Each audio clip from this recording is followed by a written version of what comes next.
Okay, so picture this. You're in a job interview, right?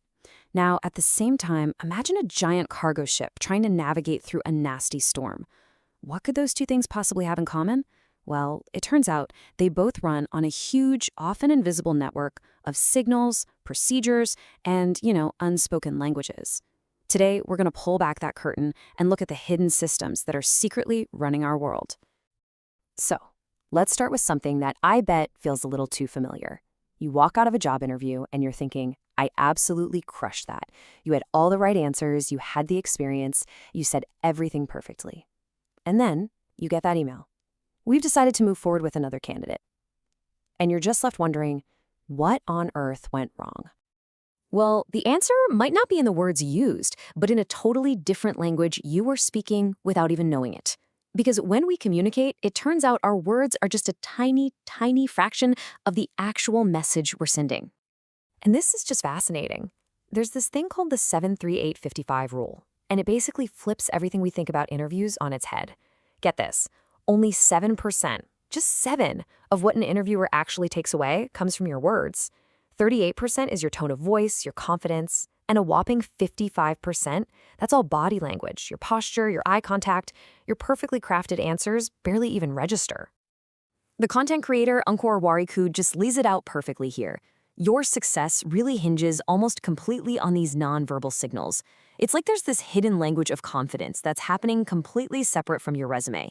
You can have all the qualifications in the world, but if you're not speaking this other language, you might be out of luck.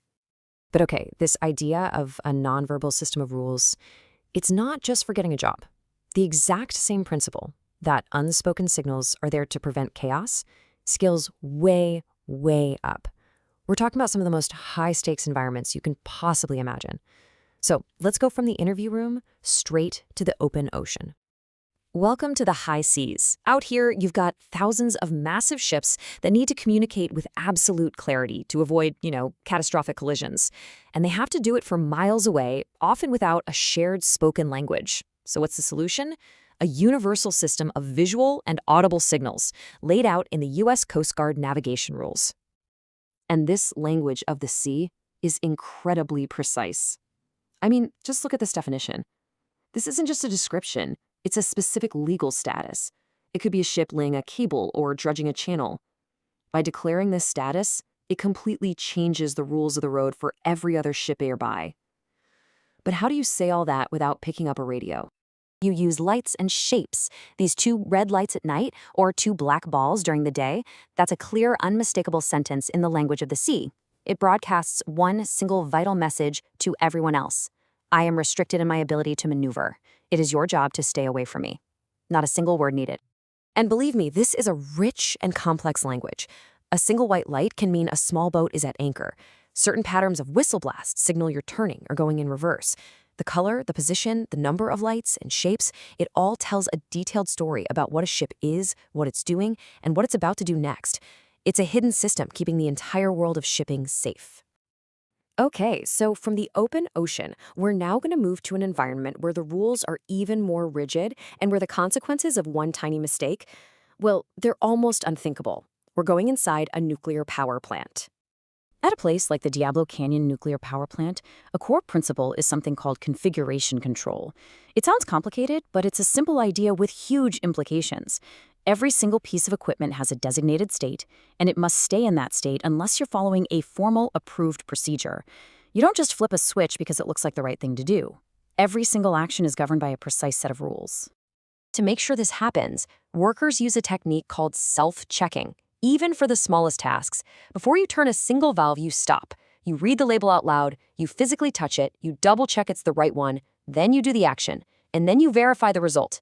It's this whole ritual designed to basically eliminate human error in a system that has zero room for it.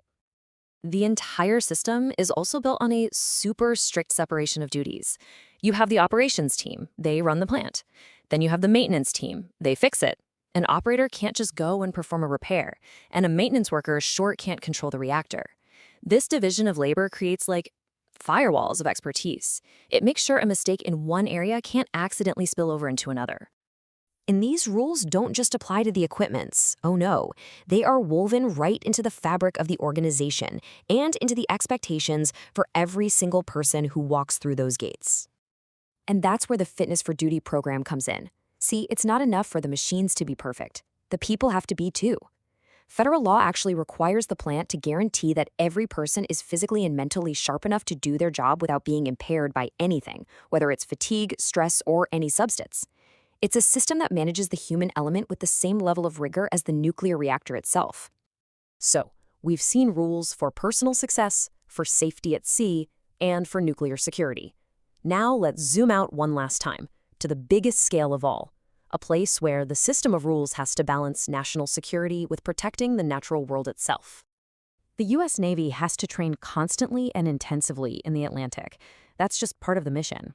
But that same training area is home to at least 41 different species of marine mammals. So how does the Navy operate its powerful sonar and conduct live-fire exercises without causing massive harm to the ecosystem? The answer is an incredibly dense and complex web of federal regulations.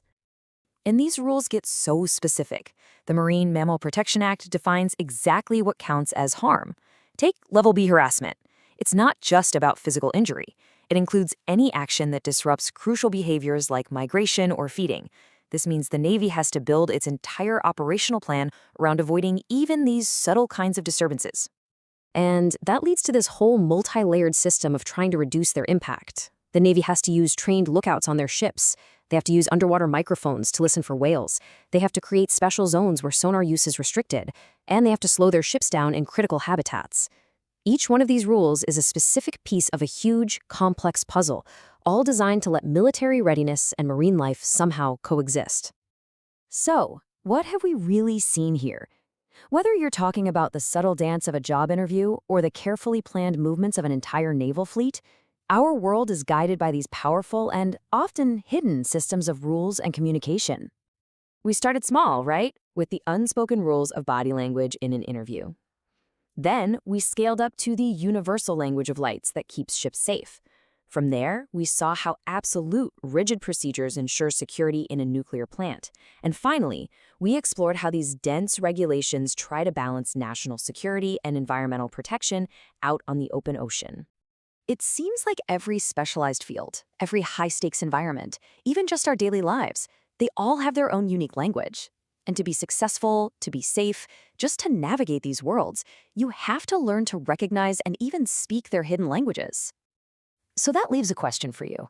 Think about your own life, your job, your hobbies, your family. What are the invisible signals, the unspoken procedures, the hidden rules that are shaping your world right now?